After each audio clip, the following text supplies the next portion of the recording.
పులివెందుల మూడో రోజు పర్యటనలో కార్యకర్తలను ఉద్దేశించి కీలక వ్యాఖ్యలు చేశారు వైసీపీ అధినేత జగన్. ఎవరు అధైర్యపడద్దు, రాబో కాలం మనదేనని వైసీపీ శ్రేణుల్లో ధైర్యం నింపారు జగన్.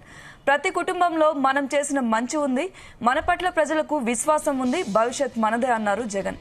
పులివెందుల్లోని బాక్రాపురంలో ఉన్న క్యాంప్ కార్యాలయంలో కార్యకర్తలు, ప్రజలు, నేతలు, అభిమానులతో ఆయన మాట్లాడారు.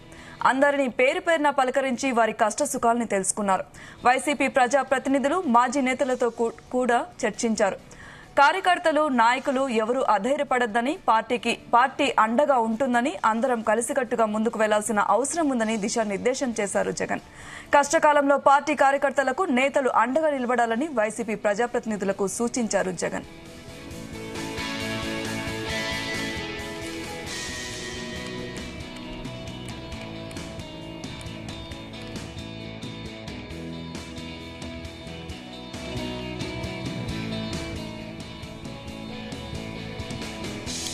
పులివెందుల మూడో రోజు పర్యటనలో కార్యకర్తలను ఉద్దేశించి కీలక వ్యాఖ్యలు చేశారు వైసీపీ అధినేత జగన్.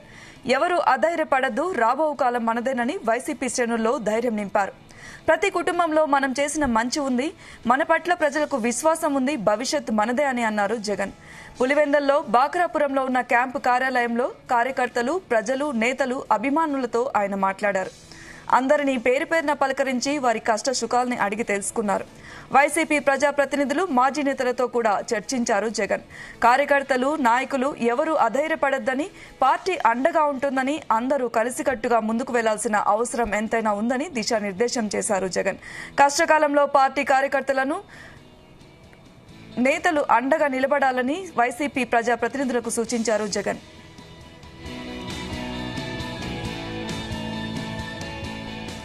ఇక ఈ అంశంపై మరిన్ని డీటెయిల్స్ మా ప్రతినిధి రామచందర్ అందిస్తారు. రామచందర్, పులివెందుల పర్యటనలో కార్యకర్తలను ఉద్దేశించి జగన్ దిశానిర్దేశం చేశారు. డీటెయిల్స్ ఏంటి?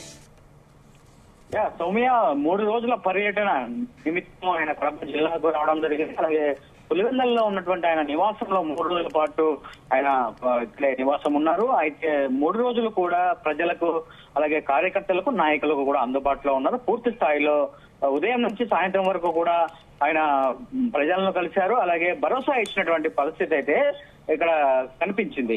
అయితే అడుగడుగున ఎక్కడైతే ఆయన ఎయిర్పోర్ట్ నుంచి పులివెందులకు వెళ్లే దారిలో అడుగడుగున మహిళలు, అలాగే అందరూ కూడా, మహిళా ఓటర్లు అందరూ కూడా దారి పొడవున ఆయనకు నిరాజనాలు పలికారు. అలాగే ఆయన ఓదార్చినటువంటి సంఘటనలు అయితే కనిపించాయి.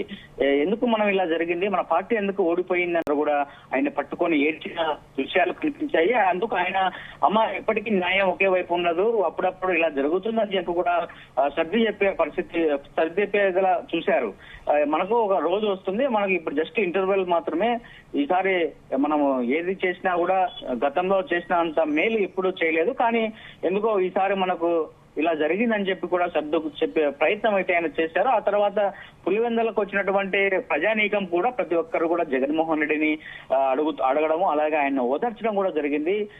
అన్న, నెక్స్ట్ టైం మనమే వస్తాము, మీరు భయపడకండి, మీరు అధైర్యపడకండి, మీరు ధైర్యంగా ఉండండి, మీరు ధైర్యంగా ఉంటే మేము కూడా ధైర్యంగా ఉంటాం, ఎంతవరకైనా ముందుకు వెళ్తామని చెప్పి కూడా ఆయన చెప్పడం. అయితే నాయకులను, కార్యకర్తలను, అభిమానులు అందరినీ ఉద్దేశించి కూడా ఆయన కలిసిన ప్రతి ఒక్కరికి కూడా చెప్పినటువంటి అంశం ఒకటే ఇదే. ఎందుకంటే మనం ఈసారి ఓడిపోవచ్చు కాక ఇది ఇంటర్వెల్ మాత్రమే. మనం 5 ఏళ్ల తర్వాత మనమే అధికారంలోకి వచ్చేందుకు ప్రతి ఒక్కరు కృషి చేయాలి. అంతవరకు కూడా మీకు పార్టీ అండగా ఉంటుంది, నేను అండగా ఉంటాను, అలాగే పార్టీ లోకల్ ఎవరైతే నాయకులు ఉంటారో వాళ్ళందరూ కూడా మీకు అండగా ఉంటారని చెప్పి కూడా ఆయన ఒక భరోసా ఇచ్చే ప్రయత్నం అయితే చేశారు. ఈసారి మనం ఏం తప్పు చేశామన్నది కూడా సరిదిద్దుకునే ప్రయత్నంలో ఉన్నాము. నెక్స్ట్ మనం బ్యాక్ అయితే వెనక్కి వచ్చే ప్రయత్నం అయితే చేస్తున్నాము. మీరందరూ కూడా ధైర్యంగా ఉండాలి, మీరందరూ ఎవరు కూడా భరోసాను కోల్పోవద్దు, భరోసాగా ఉండండి అని చెప్పి కూడా చెప్పినటువంటి పరిస్థితి. అలాగే కార్యకర్తలకు ఏదైనా సమస్య వస్తే తన దృష్టికి తీసుకురావాలని.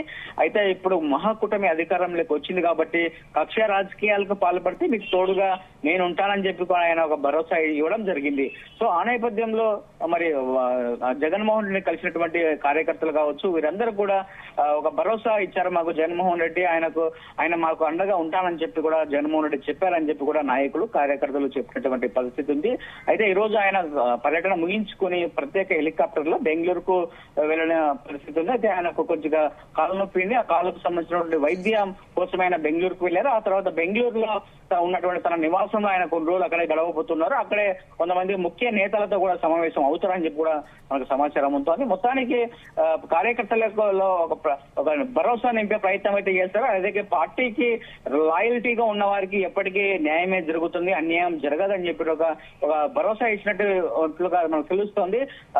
గత ఎన్నికల్లో 2024 ఎన్నికల్లో జరిగినటువంటి ఎన్నికల్లో ఎవరైతే పార్టీలో ఉంటూ పార్టీకి వెన్నుపోటు పడిచారో వాటిపై ఖచ్చితంగా కఠిన చర్యలు ఉంటాయి. అలాగే పార్టీ కోసం కష్టపడి పనిచేసిన వారికి ఖచ్చితంగా సముచిత స్థానం భవిష్యత్తులో కల్పిస్తామంటూ కూడా ఆయన భరోసా ఇచ్చిన పరిస్థితి కనిపిస్తుంది. అయితే సాధారణ కార్యకర్త నుంచి మండల స్థాయి నాయకులు అందరి వరకు కూడా ఆయన ప్రత్యేకంగా వ్యక్తిగతంగా కలిసినటువంటి పరిస్థితి అయితే కొనసాగింది పులివెందుల పర్యటన అని చెప్పుకోవచ్చు. Soumya. Okay, thank you Ramachandar.